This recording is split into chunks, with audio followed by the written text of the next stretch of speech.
Hello, my beautiful baddies. Welcome back to yet another episode of Your Inner Baddie Speaking.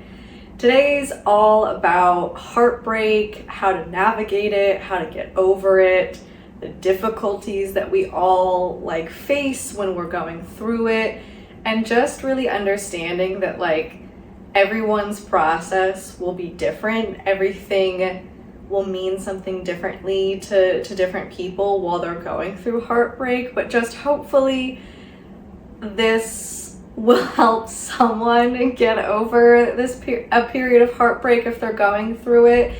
And I am definitely going to focus, especially since this podcast kind of came all about after my divorce, I'll definitely be focusing a lot more on navigating heartbreak after divorce. I'll definitely touch on other relationships that I've been in, but I think it's very important for me to really shed light on how I got through accepting the fact that I was getting divorced. And that's not that I mean there's probably levels to heartbreak for sure, but this is not to compare, but divorce, anyone who's been through it understands that that is, it just comes with a lot more. And obviously you're financially tied to somebody, so there's that aspect, and that's really the main thing that you have to get through legally. But divorce just,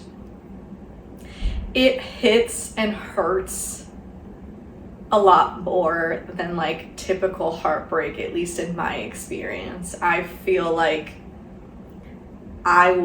it almost feels like you're getting kicked while you're down, and then someone's trying to bury you alive and you're trying to claw your way out. Divorce is no joke. And if anything, I would just say that anyone going through divorce, you'll understand this, and hopefully you'll resonate with this. It's going to be a lot more difficult. But on this episode, we'll talk all about, how to navigate through it and things to help you move on. And the first thing that I remember talking to my mom about, and really it helped me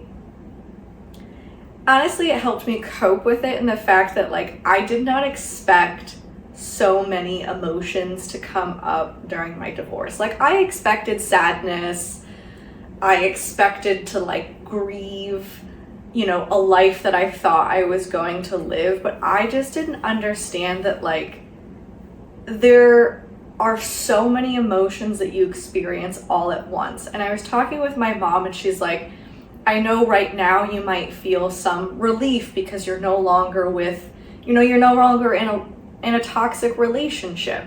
So you might feel relief then, or you might feel a weight has been lifted off of you, or you might feel angry, or you might feel sad, or you might feel a failure. All of these things are things that you're going to experience while you're going through divorce. And I didn't understand it because I'd only been through traditional heartbreak, I guess is what I'll call it, prior.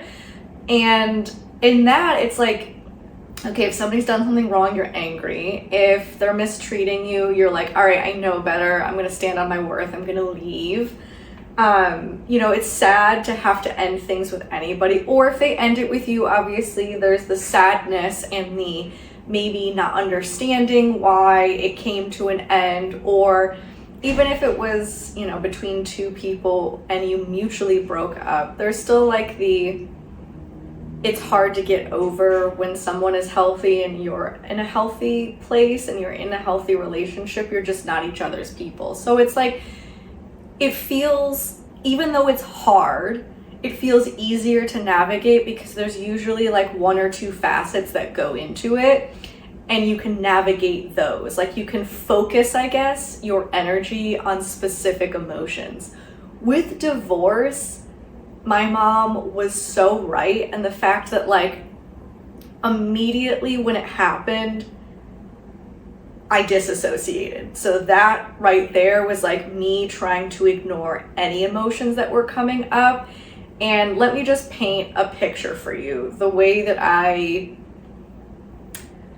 found out that we would no longer be married is I was physically ill that specific day, and we had plans to go to dinner with a couple of friends. And instead of focusing on the fact that I was literally like sick, I was afraid to tell him when he came home that I didn't think I was going to be well enough to go to dinner, as if like I was disappointing him in some way.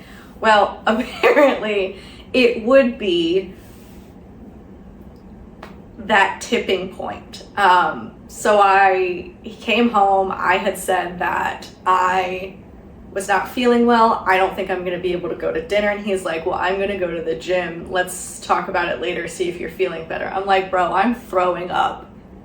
I don't think this is just going to magically get better, but whatever. I'm like horizontal on the couch. The only times I'm getting up is to go to the bathroom and then to go back to being horizontal. And he comes back, and then he expresses that he is disappointed because he really wanted to go to dinner. Not, are you okay? Not, can I get you anything? Not concerned for my health, which should have been like numero uno red flag that like we are basically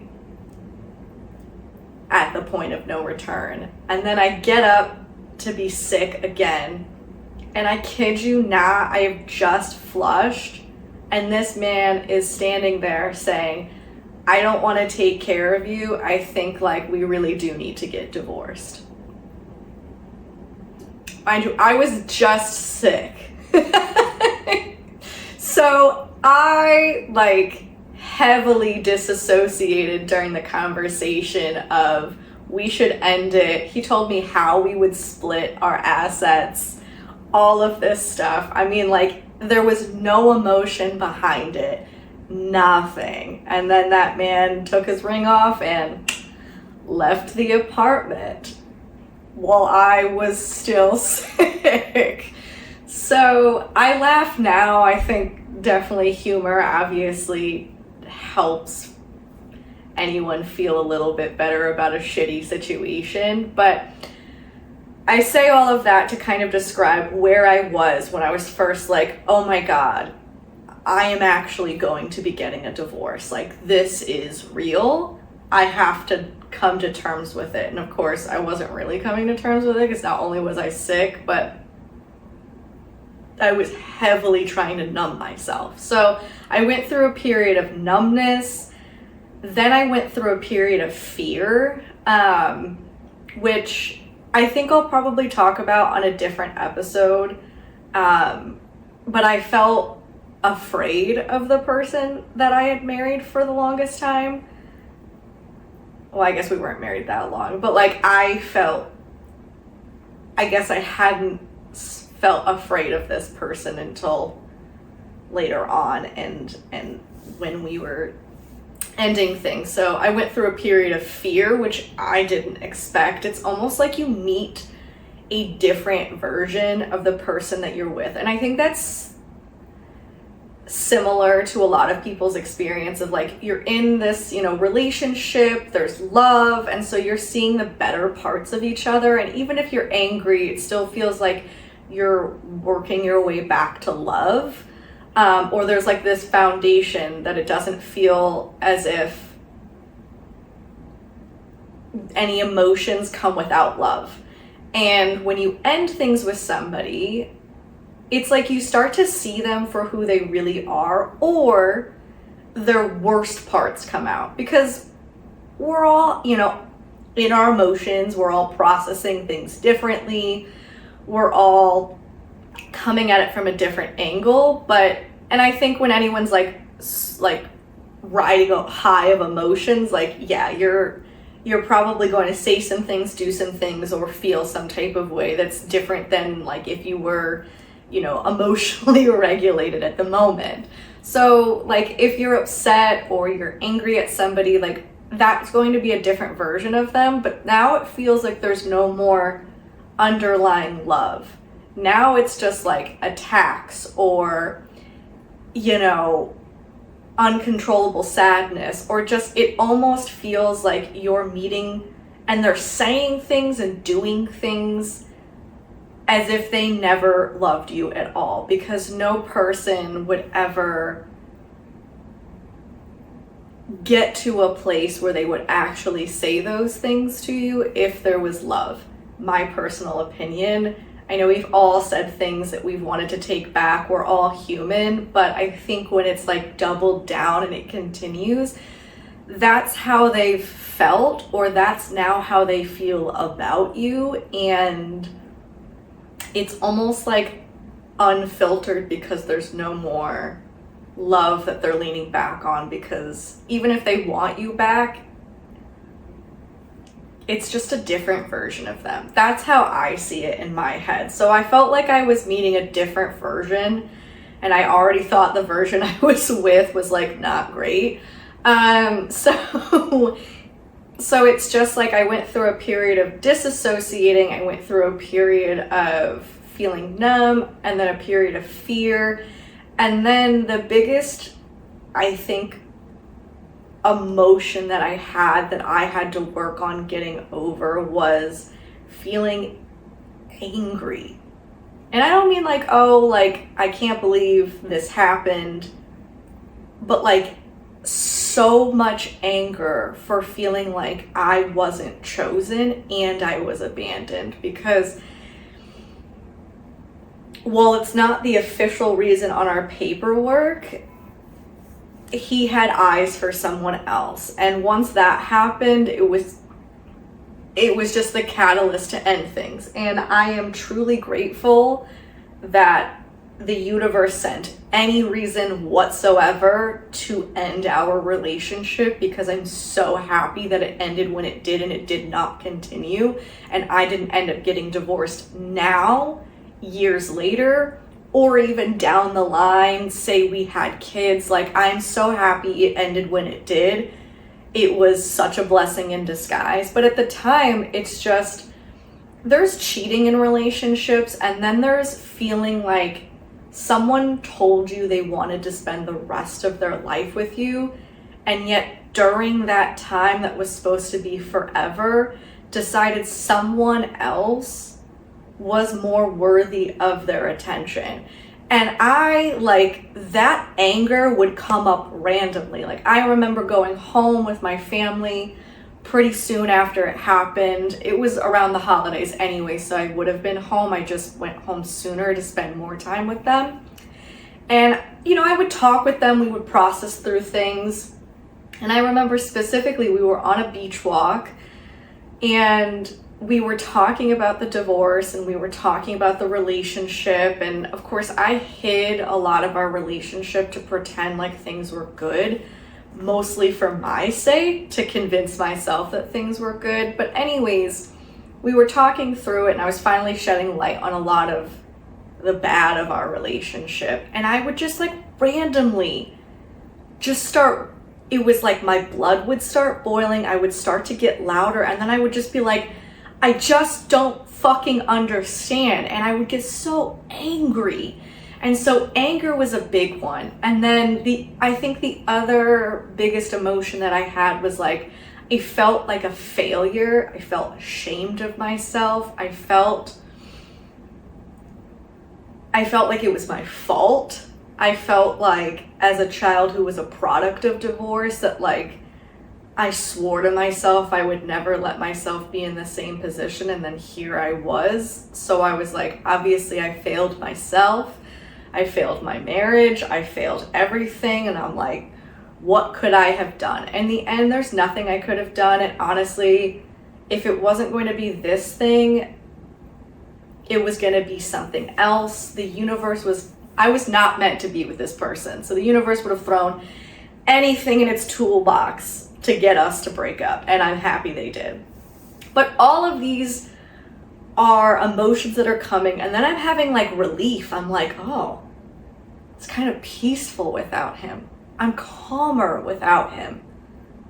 I feel okay to feel joy again. I feel okay to be myself again.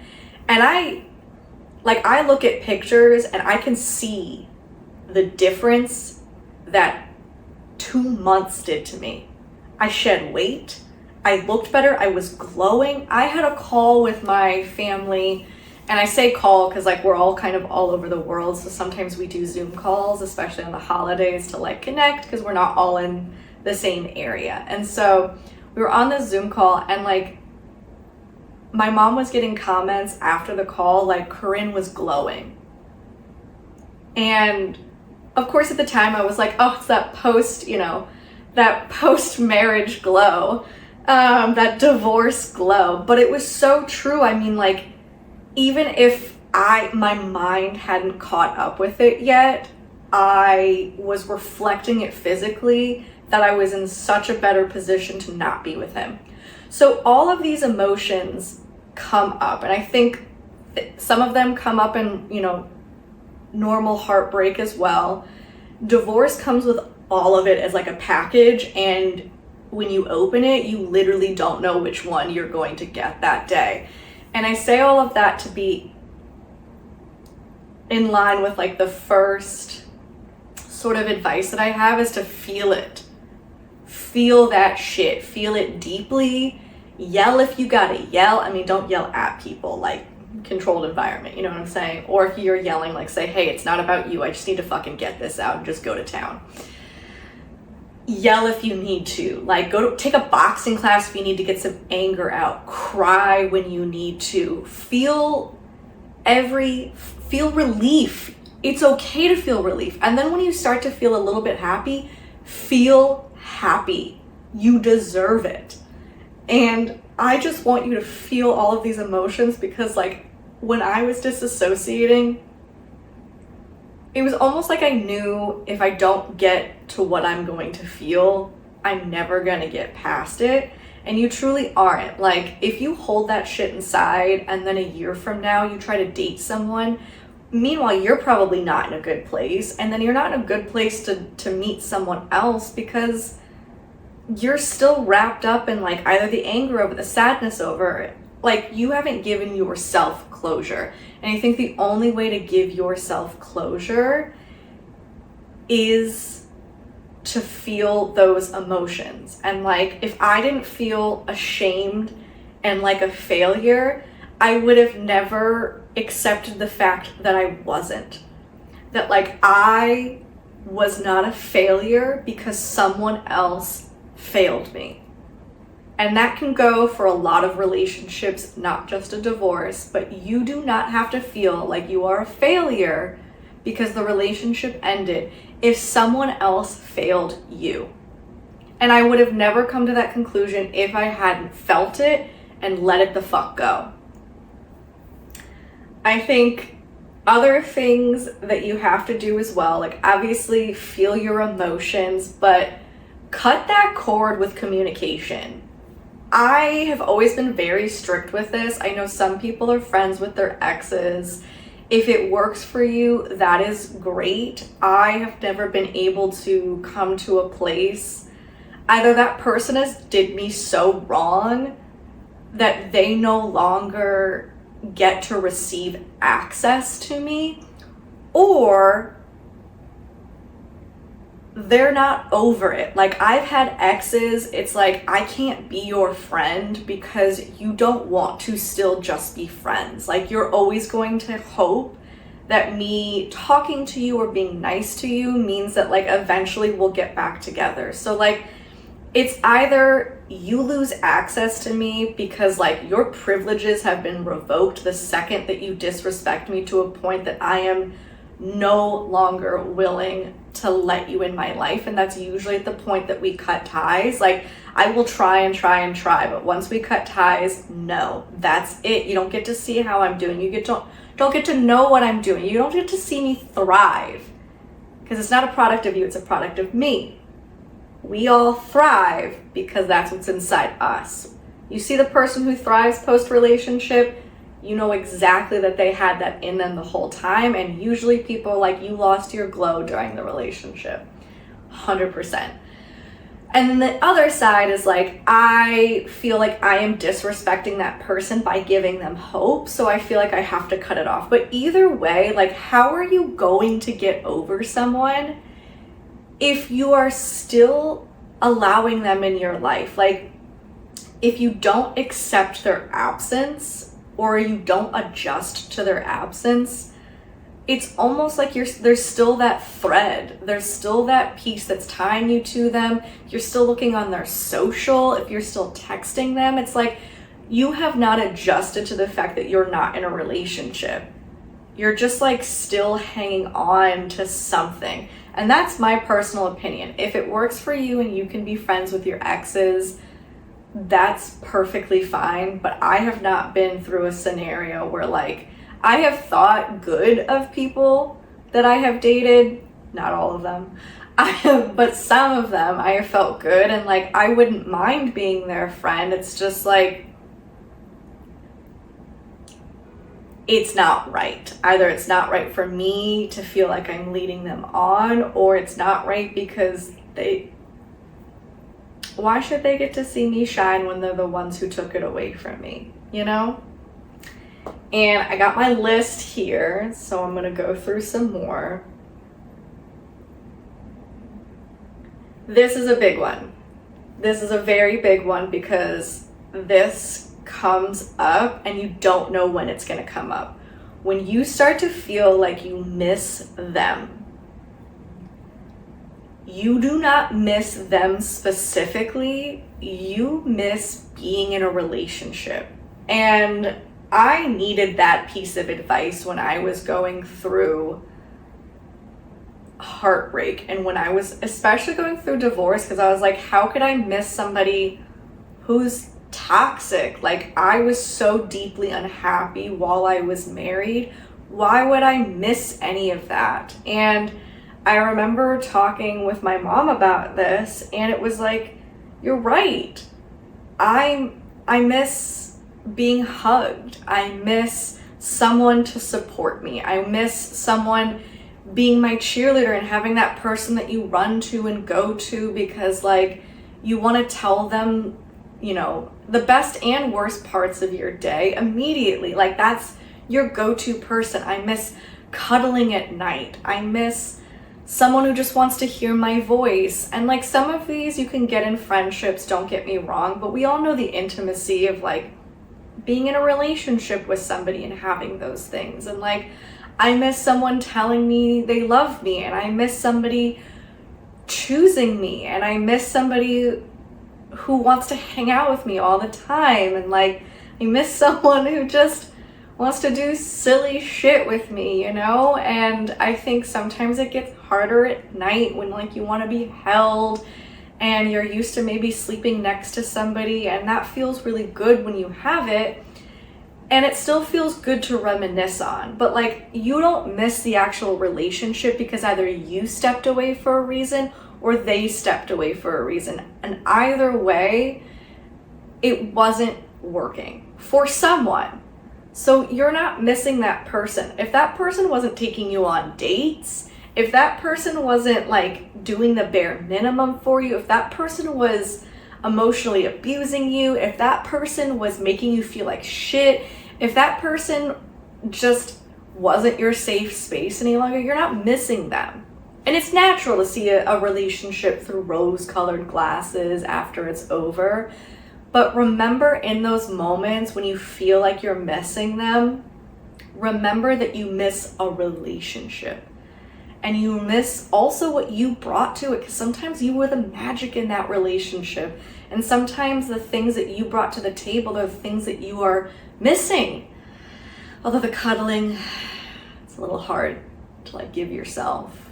Sometimes you miss that because it's with somebody else. But like, it's okay to miss it. I just want you to remember when you're missing it that you are missing a relationship, and you will get that again.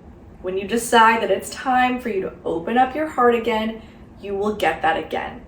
And you will be very, very happy that you went through all of this and healed from all of it so that you could show up as your best possible self for the person who is hopefully absolutely right for you. and that's your end all be all. And I think going along with like missing somebody and really just missing that relationship element is like, just remember that even if this comes up after you've been out of it for a while, that's okay. That means that you maybe want to open your heart up again. Maybe that's a signal that your mind is sending to you that's like, hey, you're missing a relationship. Or maybe there's some unresolved stuff that like you need to work out so you don't miss them. But you're not missing them, you're missing a relationship. So don't forget that. And also, when you're starting to remember all of the good times that you had, remember all of those bad times. Remember the times that they made you cry. Remember those times that you felt alone. Remember those times when you felt unheard. Remember those times when you felt unsupported. Like, remember those times. Remember the times that they made you feel like shit, because I guarantee you that probably outweighs the number of times that they made you feel good. And that'll get you out of that thought process of, oh, I miss him. Nah. Think about the bad shit and then think about if you miss them. And then, like, one of the biggest things that I think is so beautiful post-breakup is that when you start to really heal and go through it, the way that you connect to the things that you are going to be seeing, hearing, and doing, you're going to connect to these things so much more. Like being in a place of heartbreak and like listening to music or going out with friends or going and experiencing something that like brings you happiness hits on a different level. Like, I don't know how to describe to you that like the music that you listen to, like ABCDEFU will be my divorce anthem forever. That song is ingrained in my head. I can remember my mom and I discovering it while we were cleaning the apartment from top to bottom to get rid of him.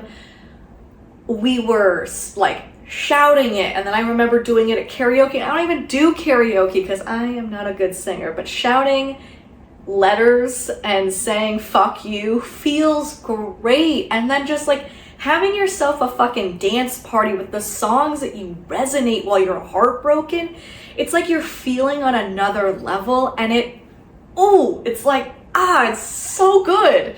It sucks. I mean, you don't want to go through heartbreak, but the way you're connecting to things, and then when you start to go out with your friends, like the first night out with your friends, post-breakup, post-divorce, I won't forget it. I was like, I need pictures. I looked fucking good. I was so happy that I could see that because it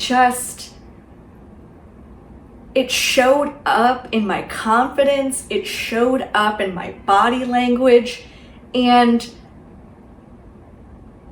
I felt like a fucking badass again after somebody who tore me down and tore my body image apart and tried to make me feel terrible about myself, especially at the end.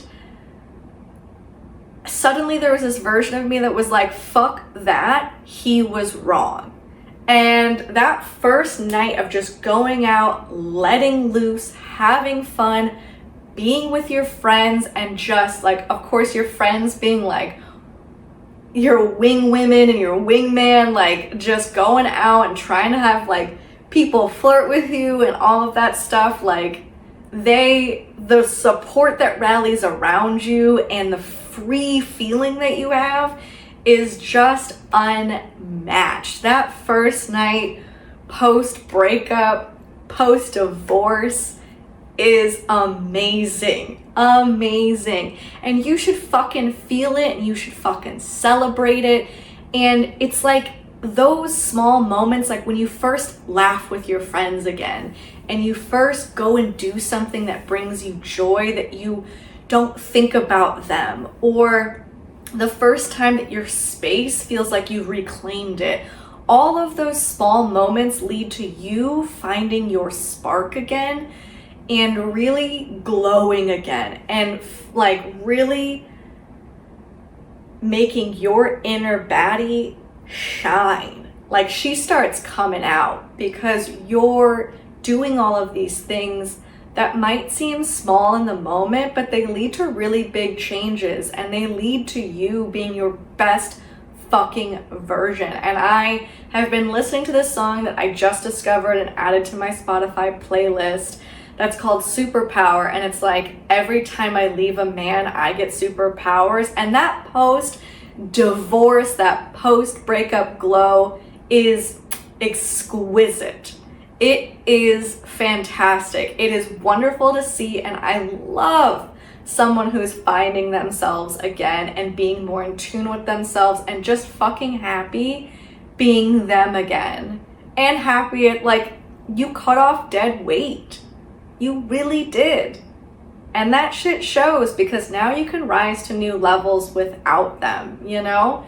And so as you're like, you know, finding your spark and you're getting more in tune with the movies and the music and the, you know, friends and the activities that you're doing, it's good to find outlets to channel a lot of those emotions that we talked about earlier as they come up. So like, if you're feeling angry, I had mentioned, like, maybe you want to take boxing classes, or maybe you want to paint, maybe you want to write poetry, maybe you need to journal, maybe you need to get into a routine. Like, whatever activities are going to make you feel like you have a routine again, like you're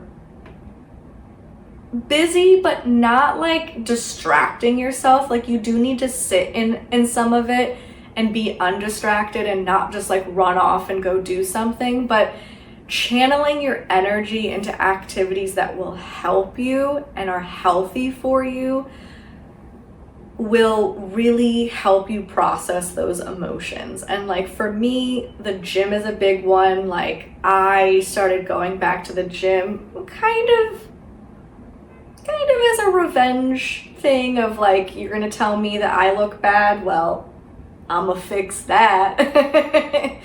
But also just to improve my self-confidence. Like, I remember I didn't feel comfortable in my body, and I remember the time where I used to like work out in a sports bra and leggings and I felt confident, and I hadn't felt that for a very long time. And so by the end, when I was divorced, by the end of my marriage, I decided, you know what? While I'm going to the gym, I'm gonna find that spark and that self-confidence by like faking it till I made it. So I forced myself to work out in a sports bra and a body that I didn't feel comfortable in. And then I would take gym selfies and I would post them on my stories. And it got to the point where like I was known for it. Like, I think I stopped posting for like 2 weeks of doing them. I was still going to the gym, I just didn't take any. And people were like, oh, that was my motivation. Like, where are your stories? Or I had friends who were like, I never felt comfortable like taking a gym selfie and posting it. Like, you're my inspiration. And it's like, when you start channeling this energy and ways to build yourself back up into healthy outlets like the gym or writing or, you know, going out and doing activities or going and hanging out with friends and feeling supported, like whatever you need to do, you have no idea who you're inspiring as you do it. And I think a lot of people cling to the fact that they are in a bad place when they're doing these things, or they're going through, you know, a lot of mental turmoil and a lot of these mixed emotions. But you have no idea the strength that you are showcasing as you are healing, and who it's going to impact, and who's going to use you as an example for what they need to do themselves or what they want to do themselves. And I think it's so powerful to heal out loud, because you don't know who you're impacting. You don't know the people who need to see you pick yourself back up to know I can do it too. And I hope that as you go through any heartbreak that you have, or you go through a divorce, you understand that as much as you're going to go through a lot of shitty parts of it, a lot of those parts are going to translate into a shining beacon of hope for others. And so I hope you take something away from that, and knowing that like while you go through it, it's going to matter to somebody as much, if not more, than it matters to you. And that's what we're all here to just try to help other people out. So I hope you know that your journey will help somebody else. So heal out loud. Heal out loud. And another thing to help you with getting over heartbreak, getting over divorce, and this is something that I slowly came to terms with, is I do not have to wish someone who did me wrong well. I know post-breakup, it's always like, oh, if you're healed, you should be able to wish them well. No, that motherfucker got me to a place where I thought my life was gonna end. I thought like everything was crumbling around me, and you want me to wish that person well? The person that still fought even though they wanted to leave the relationship, that still fought and was petty as fuck afterwards to feel like they still had power over me? Fuck no. I do not wish that person well. I think I'm in a different state now, where now I just don't care. But I think that's the thing, is like we dump this like toxic positivity sometimes on, and I know it comes from a good place, don't get me wrong, but when someone is really going through it, especially someone who's either been abused, emotionally abused, or like was just in something that was toxic and was really, really harming them, and you can see that the light from them drained, do not have them wish their abuser or wish that this toxic person that hurt them and broke them down well.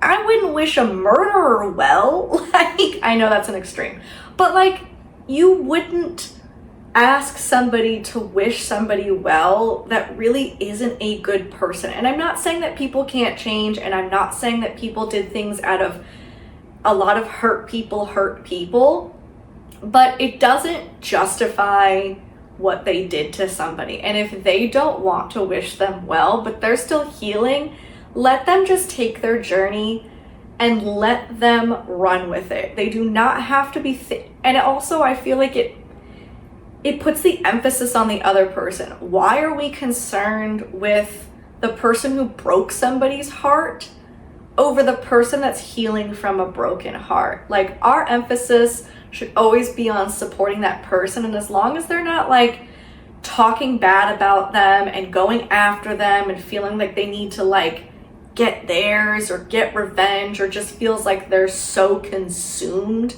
still by that person, maybe that's why the advice is coming where it is. But if they're not doing that and they're just healing and moving on, then they do not need to wish that person well. Let that go. And eventually that person, myself included, you just get to a point where like you just don't care about that person. Like, you don't care about what they're doing, you don't care about what their life is, you don't care about anything related to them. And I think that should be the goal. Heal till you don't care, because that means that you've moved on to the point where that person isn't a focus in your life. It's not a focus for your energy, and you don't need to wish them well. They're going to live their life regardless. So just heal for yourself and get to a place where you just don't care about them anymore. And I think that is healthy. It's healthy to feel so removed that you're so focused on yourself that you just don't care about what they're doing, what they're up to. You don't want to stalk them. You don't want to go through anything. You don't want to reach out. That's healthy, in my opinion.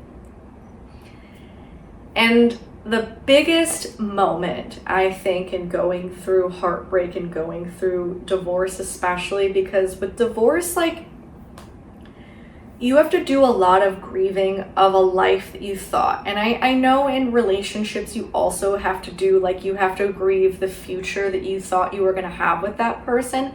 But when you're married, it's like a whole other level. Like, you're legally bound to this person. People at work, your friends, everything. Like, you have this status symbol on your finger that shows everybody that you're like, you are married, you are in this phase of your life.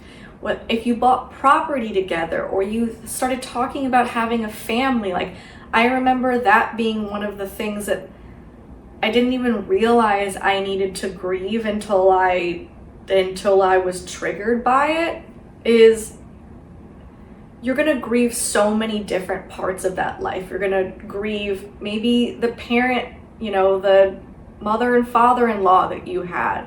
You might, grieve the people that came with them that you wish were still in your life because you liked them, despite the relationship not working out. Or you're going to have to grieve the fact that, like, that person's not going to be your end-all be-all. It's not who you're going to be sharing your life with anymore. And there's so many facets to that. But I remember, like, I didn't get to a place where I was ever, pregnant or anything. But I remember we had briefly talked about how, like, we were entering our second year of marriage, and that was going to be a possibility, and we should start thinking and planning for that. And I remember when I went to my first gynecologist appointment after I was officially divorced, and she had asked, I know you mentioned last time, are we thinking still about, like, family planning? And even though when I had filled out my forms, I had marked that I was divorced, obviously it was an oversight, but that hit. And it was just another thing that I had to grieve. Like, at that point, I was in another relationship. I was far removed. I felt like I was very healed. And then here it was, something that I forgot I had to grieve over, of, like, I thought I was going to be starting a family with somebody. And especially as a woman, we've got the clocks over our head, and it's like you think that you've achieved something in life, that you're like, I will be a mother one day, and then it's like, okay, I have to start all over and hopefully find somebody and all of that. And it all is for the best. Like, you don't want to be tied to somebody for that long if you don't have to be, if you're not at that stage. Obviously, if you already have a kid, like, blessing. That kid that came out of that relationship, blessing. But it's just another thing that you have to grieve, and it's fucking painful, especially with somebody who's, my gynecologist, I see her like once a year. God, we're not close. I'm not going to start crying. I guess I could have. Instead, I cried afterwards. But it fucking hurts that you have to grieve all of that. And it's okay. It's okay as this shit comes up.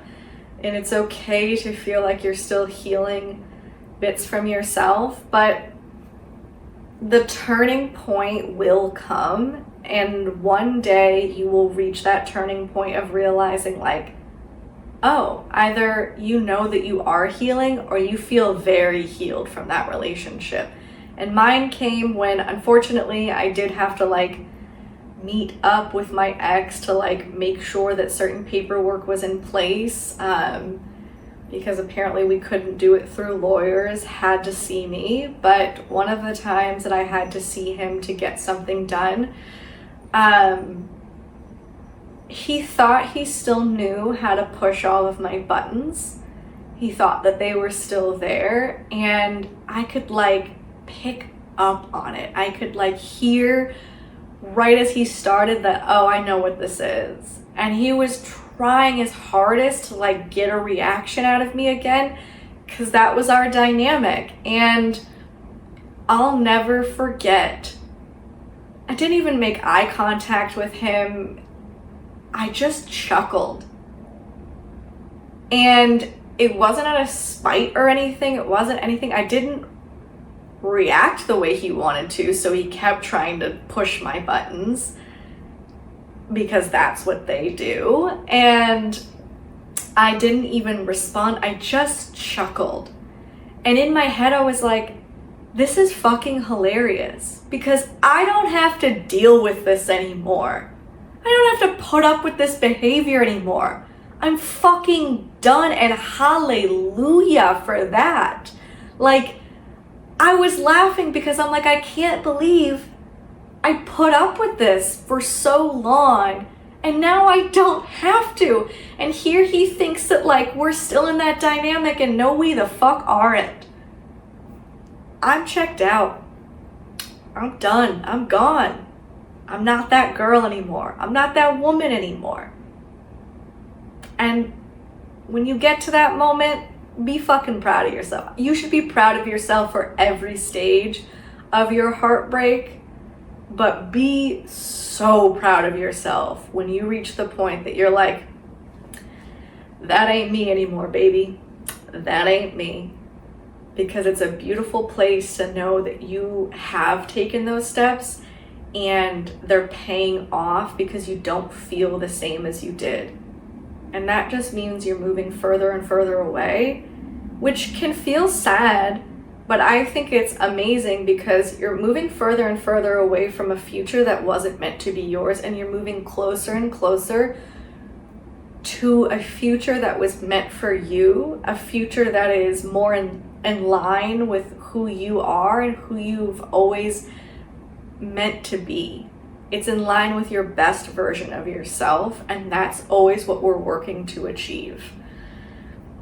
And so as you go through heartbreak, try to utilize any of these steps, maybe pass them along to a friend who's struggling through it. And if you ever want to talk, I am here. I am happy to talk more in depth about anything that I went through or any of these things that I talked about today, because I know that going through it can feel like the loneliest place.